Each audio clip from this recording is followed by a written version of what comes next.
What's up, everybody? Welcome to Podcast Now. I'm Alex, and in this video, I want to talk about why I am getting Assassin's Creed Mirage. The time has finally come, the new age of Assassin's Creed, and obviously this game trying to blend newer age games, the Origins On group, along with a lot of influence from the very early days, if not specifically or strictly Assassin's Creed 1. Now, obviously, this is the kickoff. There's going to be a lot more Assassin's Creed games. The rumored report is 8 to 10 or something absolutely insane like that. We're going to get probably closer to a dozen Assassin's Creed games over the next, say, 6 to 10 years. It's going to be absolutely insane, and Mirage is the kickoff point of this. Now, I'm getting the game in this video. In this series of videos that I normally do, I talk about why I'm getting the game, why I'm not getting a game. So I kind of go through a couple kind of personal reasons, whether it be price or when it releases or the game itself. So we will talk about the game itself, but let me talk kind of about the situation that the game is in of when it's releasing and such. It's coming out at a pretty good time. This is the kickoff. I think September, obviously the month we're in right now, is very, very busy. There's games kind of coming out every single week. A lot of different genres with Lies of P and Mortal Kombat and Starfield and Baldur's Gate on PlayStation. There's a lot of different kinds of games. Once you get into October, it's a bloodbath. It's an absolute catastrophe waiting to happen. But Assassin's Creed, from my knowledge, or at least looking at the list of games that release in October, this is the first one. This is a game that I'm going to have a little bit of time to be able to go through and not have to worry too much about, okay, well, I got to put it down for Alan Wake because Alan Wake actually delayed itself to get out of the way of Spider-Man and stuff. So Assassin's Creed is going to have some time for me to really, and I'm excited for this, it's going to have a while for me to just play it. From start to finish, 20, 25, 30, however many hours, get in and experience it. And, I mean, that kind of leads us to the next part of things.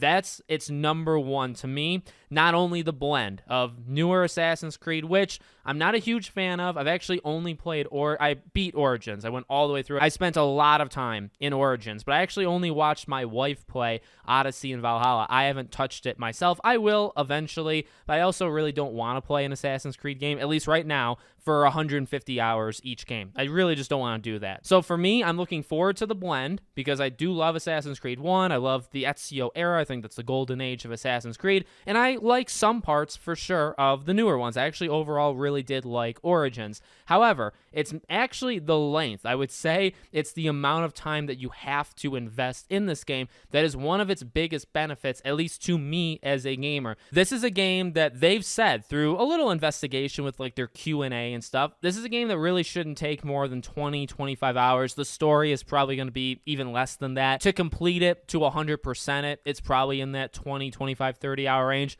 That's perfect. Get me in, get me reinvested in Assassin's Creed with what they're doing here, and then get out. You don't need to spend 100 hours on fluff in this game. That's not the point of it. That's not how this game started even, right? How this game kind of came to fruition. This is perfect. If you want the 100-hour game, wait till the Japan game literally next year, right? Because that's going to be the big, Odyssey, Valhalla type Assassin's Creed experience. I'll be buying that. I'll be playing it, and I'll have my thoughts on it on this very channel. But that's not where we're at right now. Right now, we're at a much more manageable game. And again, to the game's credit, everything we've seen so far, nothing has really put me off of it. I think visually looks good. I like the setting that we're at. I like the character. I like the combat. I actually like the non-over-reliance, if that's maybe the correct phrase. They've actually spoken quite a bit about that with the combat in this game, where combat is not the go-to. In fact, you are supposed to, this is crazy, it's Assassin's Creed game. You're supposed to be stealthy. You're supposed to be quiet and blend in.